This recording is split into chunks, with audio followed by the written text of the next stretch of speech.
Okay. Audio. Big Mama's house. Big Mama's house. Welcome to Big Mama's house. Big Mama's house. Yeah. Big Mama's house. Welcome to Big Mama's house. Big Mama's house. Yeah.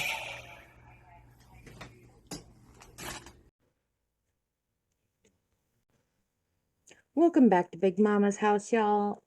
It's Mama here with you again today, and we are still reviewing and kind of going over, giving my thoughts on Becoming Sister Wives, the story of an unconventional marriage. Now, granted, this book came out a long time ago. I think it was, what year was that, guys? The book came out in 2013, so 10 years ago. So obviously, I'm sure a lot, as we know, has changed since then. Um, so we last time we talked about the prologue, and I went on for a while because there was so much motherfucking nonsense in that prologue. I just couldn't even, it blew my mind. Um, but now we're on part one, matrimony. Okay? And chapter one is about Mary. And it says Mary and Cody. Well, if you have never seen the book or read the book, it is split up into chapters, and each chapter is usually about a separate, different wife. And this one is all about their courtships and meet cutes and marriages. So, and then each chapter again is devoted to that wife and Cody telling their story individually, kind of concurrently.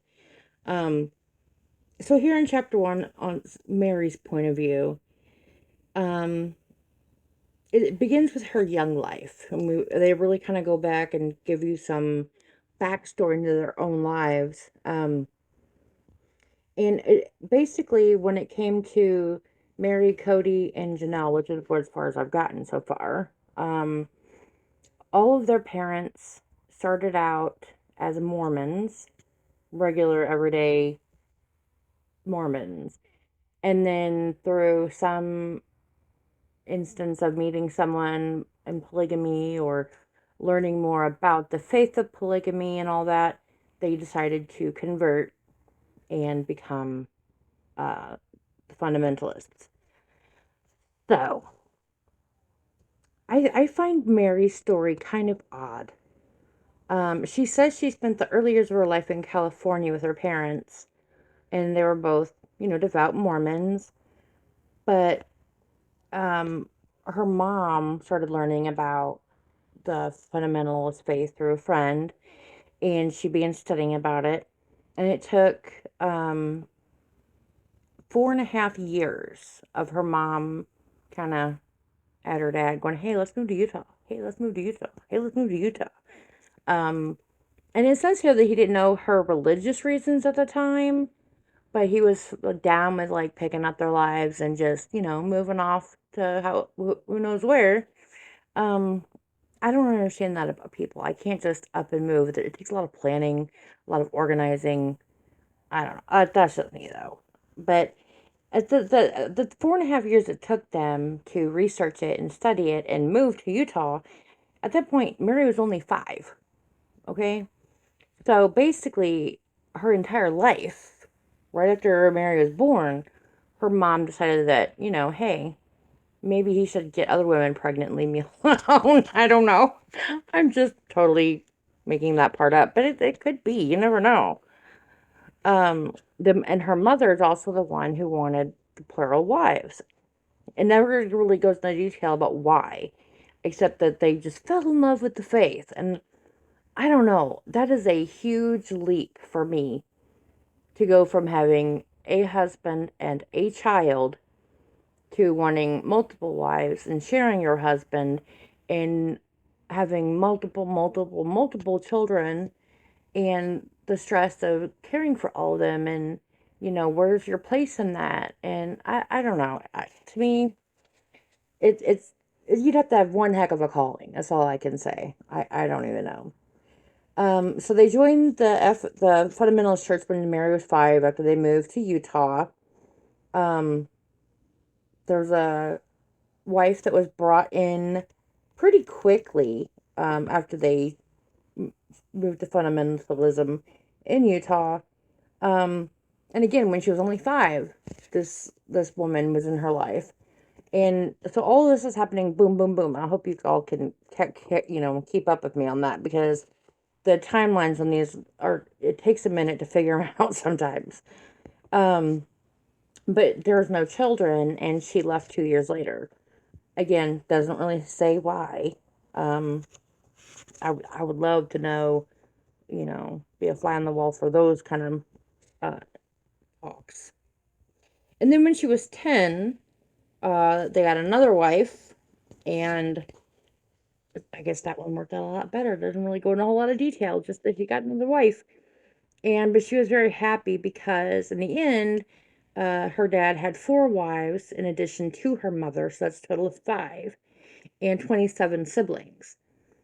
And I'm sure back then it was easier to raise, historically, families have been quite large. And it was easier to feed them and care for them because things were so much cheaper um, back in the 60s and 70s and beyond. But nowadays it's much more difficult, I imagine. Um, so that's how Mary became to the faith. I think that's very interesting to know her backstory and some of, like, because it talks about how shy she was and awkward, and she didn't make friends easy. And for me, like, I was that kid. I was incredibly, debilitatingly shy. I didn't have very good self-esteem, and that's usually where shyness comes from. And I was kind of awkward. Like, even to this day, small talk is not my friend. I'm not good at it. I need a topic and I'm good, but just hanging around, just making up small chat, I'm not that person. So I kind of get that about her.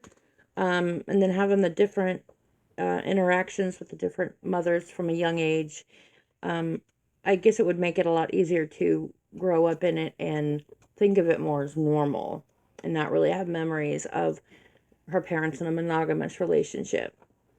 So then we move on to Cody's situation whenever he was young, and he also was raised just a Mormon kid.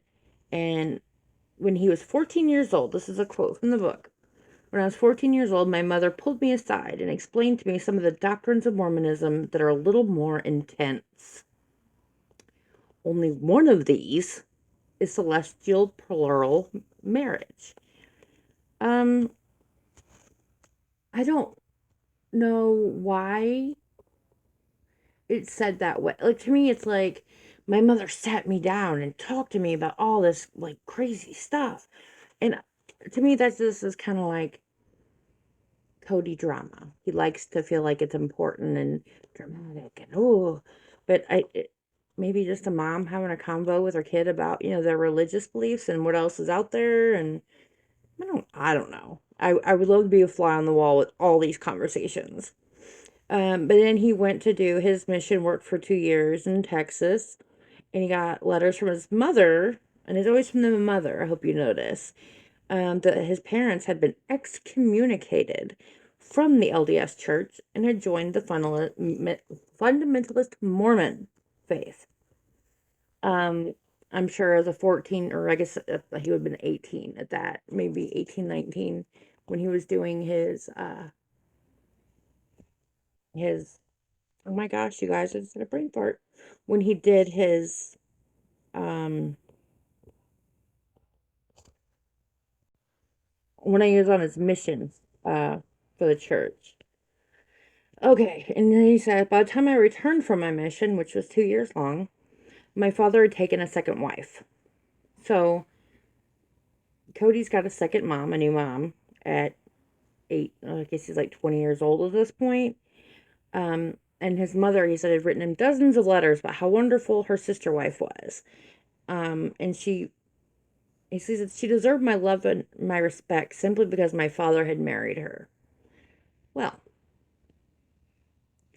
again, if this isn't your way of life, your whole life, And then all of a sudden, your parents get excommunicated from a church that you grew up believing was your way to heaven, the right way to live, and they change and join an entirely new church, and in that same amount of time, took on a new wife and brought her into the home and made her family where you've never even met her.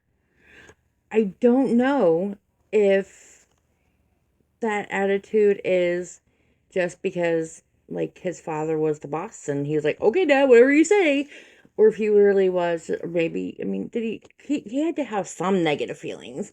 I mean, you have to have questions when it comes to stuff like that. I don't know. What do you guys think? I don't understand the way they react to things. It's very strange to me. Um, and he goes to say it later on, because my mother was away, but here is another woman who loved my father, and whom my father loved, and by extension, we grew to love each other as mother and son. Um, where was his mother? Why was she away? Um, why at 20, 21 years old, why are you needing another woman to mother you? I don't, again, like, I understand, like, how you doing, how great, oh, met this girl, I don't know if I like her, and get some mom advice, stuff like that I see, but to just, be like, oh yeah, you're my mother, just, I don't know, maybe I'm just weird, I don't know, guys. So then it goes back to Mary speaking. And she goes on to talk about how quiet she was, awkward. And she goes on to say, I was used to my friends getting all the guys, while I was pretty much unnoticed.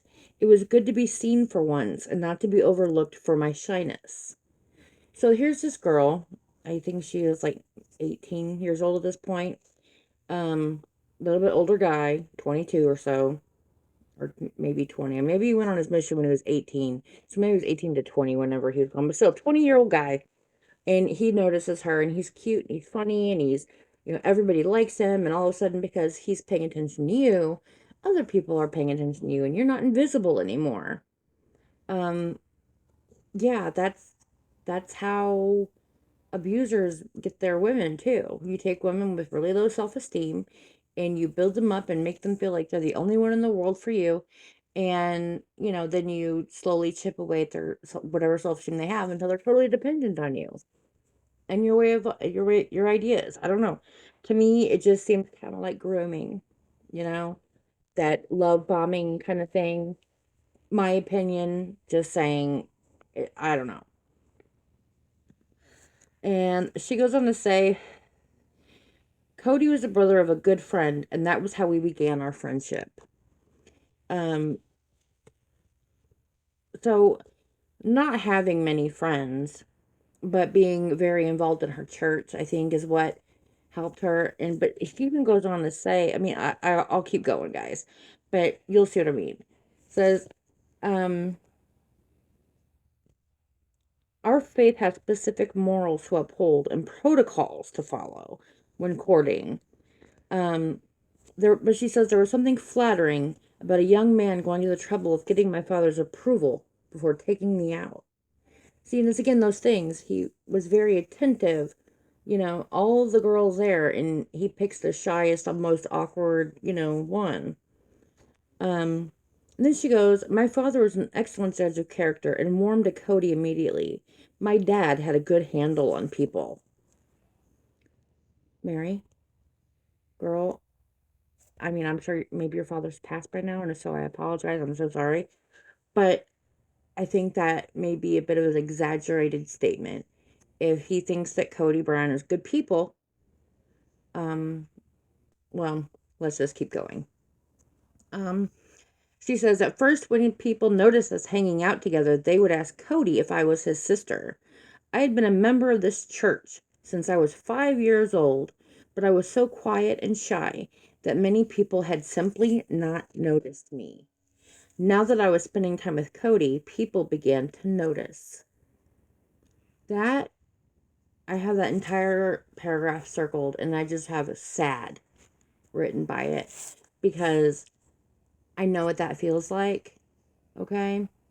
my first husband was the first guy to pay attention to me. Okay. I was very shy, awkward kid. And, I felt and he was a little bit older, and I felt very flattered that an older guy like that would be interested in me. And, well, y'all are going to find out about how that turned out later on whenever I get to my second bio. And then she says, after we'd known each other for a few weeks, when I could no longer deny that I was falling for him, Cody came over to my house, and he was waiting for my mom to get home. Cody really enjoyed my mom's company and wanted to spend some time with her, which pleased me and gave me hope that things were becoming more serious between us. What is with this dude and moms? Like, was his mom, like, neglectful of him? Did she not breastfeed him enough? I don't understand. Like, I don't understand. Okay. Well, I'm glad that he made a friend. That's awesome. And then he goes on to say, oh, well, I don't want to be serious with anyone right now. I'm not going to date anyone right now. But I like our friendship, so let's do that. And she says, I was devastated, but I fought not to let it show. So at this point, she's already learning to hide her true feelings from Cody to make him happy, to be what he wants, because the love bombing will end, and the attention and other people seeing her will end. And I mean, she probably was like, oh my gosh, if he doesn't like me, then I'll never find anybody, because that's how 18-year-old girls think, you know? Um, then it's Cody's turn again. And the first sentence of this part says, I'm a hopeless romantic and too easily infatuated. And next to that, I wrote fickle. If you young folks out there don't know what fickle means, please pull out your phone and do a quick Google definition search on that, and you will find the definitions right next to it says Cody Brown. Okay. Um, I think back to the episodes whenever his kids were dating, and there was that one really awkward, cringy episode where he was talking about hormones getting transferred through mouths, through kissing and holding hands and things like that, and that you shouldn't do that unless you're serious with someone. Um, but here he says, I'd often find myself holding a girl's hand, then I'd look over her and think, why am I holding her hand? I don't really like her. Well, um, isn't that not allowed, really? I mean, you're not supposed to be touching or anything. And then it goes on to say, during my 2 years in the ministry in Texas, I promised myself that I would never again kiss a woman until I knew for sure that I was in love.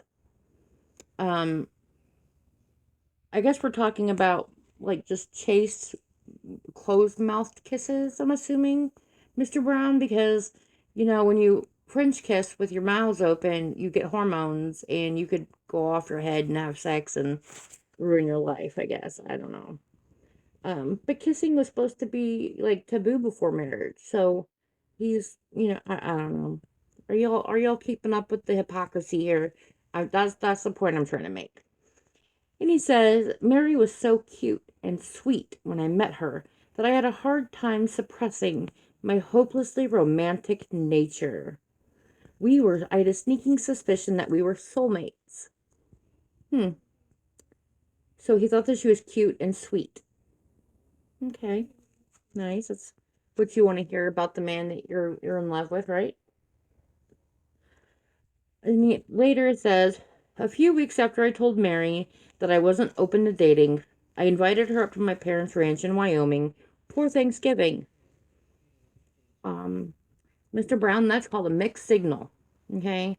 I don't invite my friends, especially friends of the opposite gender, states away to hang out for holidays. I maybe again, if y'all think I'm weird, if I'm thinking wrong here, please let me know. I don't know.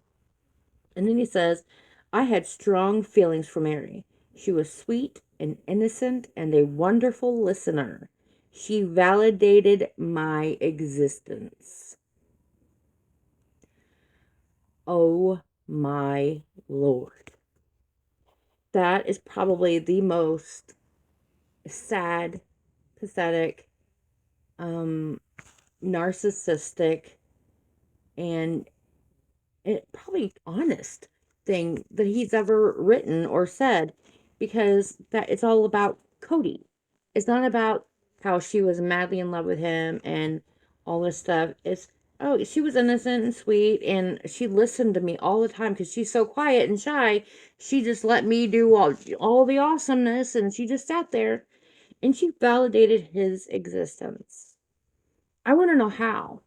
How was your existence so invalidated that you needed an 18-year-old girl who was very, very innocent and naive and sheltered? Um, I mean, come on, guys. Help me out here. I'm drowning in the hypocrisy and ugliness of this. And this is just a little side note for me. The next page, page 24, a little thing says eating ice cream with a fork. To me, that makes you a complete psychopath. If you are sitting in the dark in your kitchen eating ice cream with a fork, there's a problem, and I don't know how to help you. It's a problem. And then he goes on later, says, I turned to Mary and said, your hands look cold. Then I took one of them in mine and I put our hands into the pocket of my coat. Which, okay, very, very sweet. Okay. And at this point, they were only friends. I'm thinking, yeah, so that wasn't really proper. You know what I mean? But it was very sweet. And I know that's the sort of thing that Mary had with him in the beginning and hasn't had for probably 25 years since then. Um, it's just, I feel bad for Mary at this point. Okay, the next little part is Mary's perspective. And she says, we had spent so much time as friends and knew each other so well. I went back and tried to do the math on this, literally flipping through the pages, trying to figure out the dates that they give us and all this stuff. They knew each other and were like this friendship mode for like 6 months. Okay, all y'all out in dating land, we all know 6 months is about as long as most people can really hide the weird shit about themselves. Okay, all their bad habits and the whatever.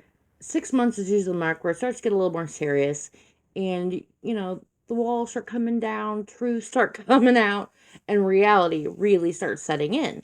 So to me, and again, it's a different dynamic, a different faith, a different culture. I get that, but that's just, if my kids did that, I'd be very, very worried. Yeah. Um, this whole this whole thing here is, it's about Christmas time, right? And a few days before Christmas Eve, his family was giving him crap about, are you guys getting married? Are you guys getting married? And so Mary says, well, he hasn't even asked me yet. So, and they said, that night after dinner, when we were sitting in the bunkhouse, Cody asked in a nervous but cute way, I'm thinking maybe we ought to get married, if you want to. It was an awkward moment, but not at all the romantic proposal girls dream of. Although I did want to marry him, I was hoping for a real proposal, and there was something else holding me back. So this quiet, shy girl who's probably had these romantic notions of Prince Charming, like most of us little girls do, okay? And, okay, little side note. When Papa first proposed to me, we were laying in bed, and it was our third date, okay? I know, I'm a tramp. I get it. It's okay. We're still together 20 years later. It worked out. Um, and he looked at me and he goes, want to get married? That was it. And it's cute now, but at the time I was like, okay, that's not really, but okay. Um, yeah, so I kind of get how guys can be awkward and weird about it, but you know, a little extra something would have been nice, I guess. So at this, and this is he proposes only after a few days. So a few days before Christmas Eve, no proposal, and then that night after dinner, he proposes. Miracle, right? But Mary tried to be a little bit grown up and said she wanted some time to think about it just to make sure it was really what God wanted for her. So, a few days later, on Christmas Eve, Cody officially asked her to marry him, and of course, she said yes. But again, it wasn't the proposal that she had dreamed of, and I mean, we all have that dream, and everyone deserves to have their dream fulfilled if possible. But she knew he was her soulmate. After 6 months, it's magic. So this is Cody's perspective again. Um, he said, in every one of my past infatuations, I had been able to explore the possibility of a chemical connection through a kiss. So, we know that he is also a tramp now, so I'm not alone in that. That's cool. But he made a promise to himself that he wouldn't kiss Mary until they were engaged. And he wanted to prove that it wasn't a simple infatuation, that it was real and true. And it says, during the first week of our engagement, between Christmas and New Year's, we met with the head of our church to get his approval so that we could get married. He gladly granted us permission. Interesting. Like, I know that the church hierarchy works where basically you have to get permission for almost everything, I think, to get married, to get divorced, if you're having problems, if you want to, like move and leave the main church. I don't know. There's a lot of rules. That's all I know. And I'm not good at rules. I don't like people in authority. It bothers me. Sorry, I keep getting tangents. It's okay though. And then he says they went to a dance at the community church, and her dress accentuated her curves in a way that I had avoided noticing before our engagement. I didn't need any proof that I was attracted to her at this point. I knew it without a doubt, and I was very excited about my decision to marry her so that he could get her naked and bone her, because that's all it was at that point. Well, I got the ring. She said yes. Everybody approved. So now, bow, chicka, bow, bow. Sorry. Um, he kissed her on New Year's Eve, and says that kiss told me that I had made the right decision to ask for Mary's hand. Our chemistry was undeniable.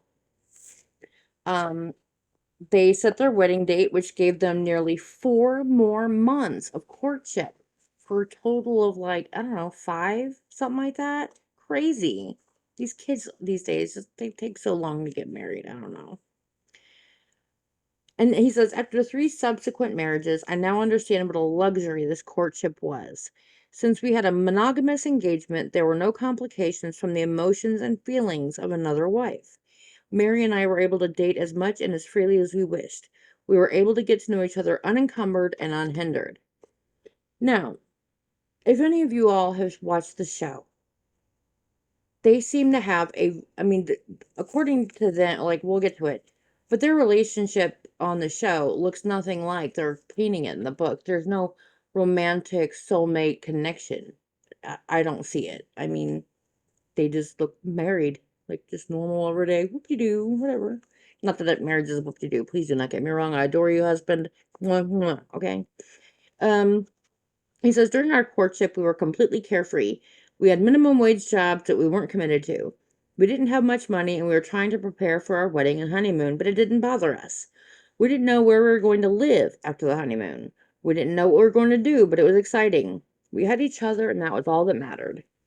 First thing that comes to mind is young, dumb, and immature, because that's what they were, okay? And why? Okay. First thing I would think of if someone were smart enough to come ask me for my children's hands, okay, I'd be like, so you got a job, got home, you gonna provide, at least contribute, you know what I mean? I don't mean provide as in a woman or whoever needs to be provided for. Please don't get me wrong. I just meant like you got to do your part, okay? And but Mary's dad and the church head guy was like, "You got no jobs or money or a house or nothing. You go ahead and get married, you crazy kids. It's fine." Shame on you. Shame on you. Sorry, that's all I gotta say. As a dad and as supposed to be a church leader, you're not teaching your young people very good values. Um, they got married on April 21st, 1990. This is Mary's perspective again. They got married in a private wedding ceremony and a traditional wedding reception. I don't know what that is. If you guys could, enlighten me, give me a little education on that, that would be awesome because I want to know what it means by traditional. And she wore a white dress that she made by hand. Okay, so she put her heart and soul into getting the materials. She didn't have a lot of money and making a dress, which is not easy to do. Okay, and if you've seen pictures of her wedding dress, it's actually kind of lovely. I mean, it's very old fashioned for the day because, they're very modest and there's a certain way that they do things. But you could tell that it was made with love and it was very well made. So I think Mary's always had a very good eye for doing clothes and things like that. Okay, on their honeymoon, it was a typical Cody Brown style trip. Everything was spontaneous and unplanned. Who could travel like that? I, I, I, I'm too OCD for that. I can't do it. We were just so excited to be married and to be traveling with only each other for company. Da, da, da. They sightseeing and they had magical and romantic experience together and began a wonderful beginning to their new life. Hmm. Okay, awesome. That's, honeymoons are great. It's the unplanned thing that got me. You just hit the road with a destination in mind and just you don't know if you're in a hotel or whatever. I mean, I don't know. Sorry, I keep getting distracted by that. I'm sorry. At this point, on their honeymoon, Mary was 19 and Cody was 22.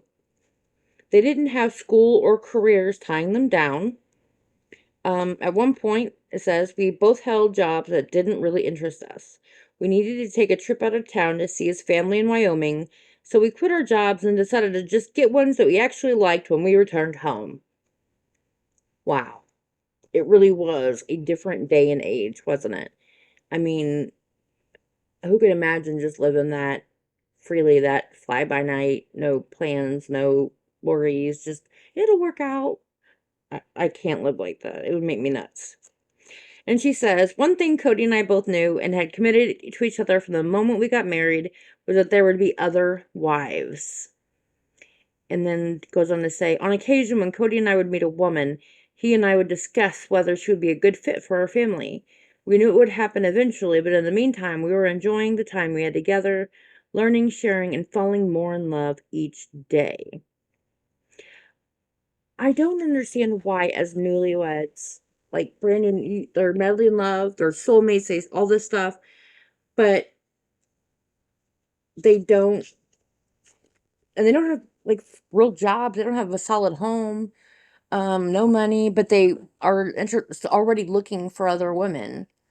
I don't, I don't quite get that either. I mean, if anybody has any perspective on this, that could maybe, help me understand a little bit better some of the things that are like glaringly obvious in this book that these women are damaged. I mean, I'm not only just scratched the surface. This is the first chapter, okay, and that's only about Mary, and you can already see how he gravitated to the shy, quiet girl, the one who was like had no friends and was you know sweet and just wanted someone to love her, and he's popular and loud and smiling and just everybody wants to be his friend, and I can see how that would be very attractive to a shy, quiet girl.